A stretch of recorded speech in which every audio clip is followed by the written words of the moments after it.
we do not believe that differences or disputes between countries can be settled by war. If there is a negotiation, whenever we get there, then obviously there has to be some preparation or some exploration. There are not many countries today who have still the ability to go to these two capitals, talk to the two leaders, and then go back to the other one with that. We are not promising anything. We are not suggesting we have some grand bargain or a peace plan. We are simply trying to do something helpful, reflecting the widespread anxiety in the world that this conflict is actually making everybody's life very difficult. I can't ignore, and nobody here can ignore, that there is a hot war playing out right now. In fact, there are several in the world, in the Middle East, in Ukraine. And I want to ask you a bit about Ukraine, because India has played an interesting role in trying to prospect for possibilities for communication. And yet, my own read is that there's also been a bit of a skepticism about how much this gets played out through a grand bargain of multiple countries versus just some honest communication back and forth, notwithstanding the brutality that's playing out there. So how do you see India's role in dealing with Russia, Ukraine, and all the complexities there, particularly given India's very long-term relationship with Russia? I'm glad you used the word communication because I think at the moment that perhaps is the best description for what we are currently trying to do. Here's, if I can roll it back up, here's where we are, our thinking on this issue.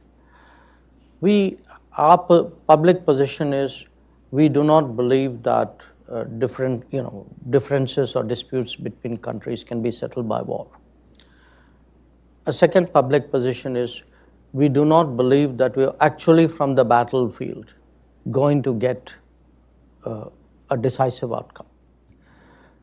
So if you take 2, then 3 is if you're not going to get a decisive outcome, at some point, in some form, there has to be a negotiation. If there is a negotiation, whenever we get there, then obviously there has to be some preparation or some exploration and some communication between the parties concerned, which is primarily Russia and Ukraine.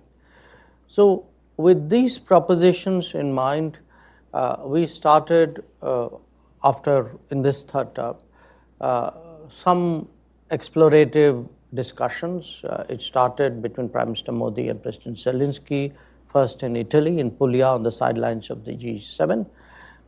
Then during Prime Minister Modi's visit to Moscow. Then after that, the trip that we made to Kiev, after which our National Security Advisor went back to Moscow, after which Prime Minister met Zelensky last week in New York. And in between, at different levels, I or our National Security Advisor or some other people, we keep talking to both sides as well. We are very, measured and circumspect about what we are doing. We are not hyping it. Our effort is to have communications, take anything of interest that we have a conversation, take anything of interest we hear to the other side, communicate that in good faith. If there are reactions or ideas on that side, take it back. We're not, it's really, the intent is to be helpful. To some extent, if we have to keep other people sort of informed, where it is necessary, we do that as well. So there are not many countries. Look, we are into a third year of a war.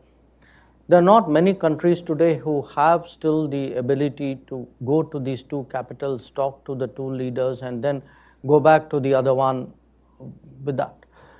I think in any conflict, if the intention at some point is to end the conflict, it is such endeavors are useful. I would say they're even laudable. So But again, please do understand, we are not promising anything. We are not suggesting we have some grand bargain or a peace plan.